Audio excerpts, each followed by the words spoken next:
now this is it. This is like me sort of full-fledged working on it right from the beginning with the start. And the first thing they asked me to do was Megatron. And I was like, Megatron is literally like my favorite villain ever. I'm like, are you kidding me? So, and they really gave me a lot of free rein on doing this. So at this point, I started working on it. There was literally nothing except for concepts.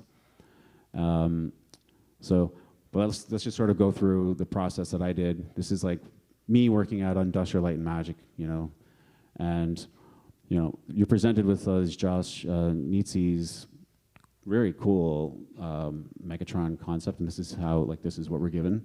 This is so there's a lot of you can interpret this any different way. So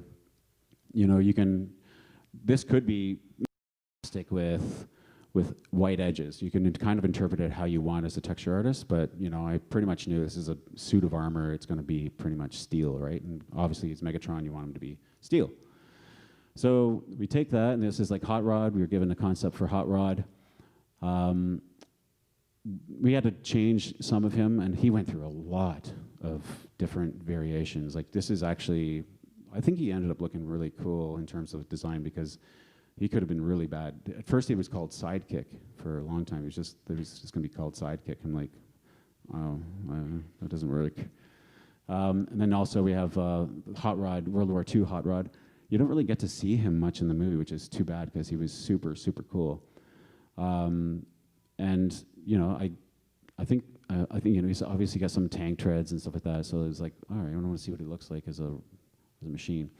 So this is the model. The model is made by a guy named Masa Narita, and he's phenomenal modeler. He's done a lot of the Star Wars stuff, the new Star Wars stuff.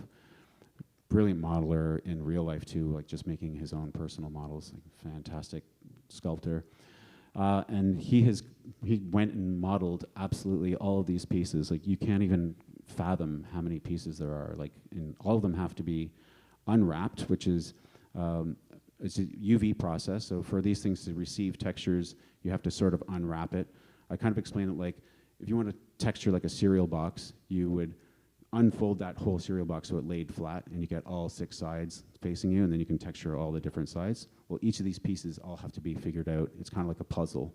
So you have to sort of like unwrap everything and texture it all. And the head alone took me about a month just to sort of like unwrap and texture the first pass. And like I said, the whole thing was like a whole year long to do. So that just gives you that's just my part of like how long it takes to make one of these robots for the screen. So the first thing is we got the head. Here's a good look at what the back of him looks like. There's a little port under his shoulder where his cannon goes into. He's got all these other pieces. And all these pieces are, they're not in the concept, right? So like I have to decide, what pieces, what material, and so it looks aesthetically pleasing, as well as like, looks functional, right? There's a closer look at the hand and like some of the smaller pieces. He was a beautiful model. He's like one of the coolest models I've ever painted. This is like the inside of the skeleton. So basically when Megatron moves around, you've got this outer casing of pieces and metal. So what there has to be inside there is like this look of structure. So it looks like there's like gizmos and machine parts working inside him, so he looks more real. So this thing goes inside the actual. So we've got a model inside another model, just so we can like have a good look at everything. This is like his cannon. I believe this was modeled by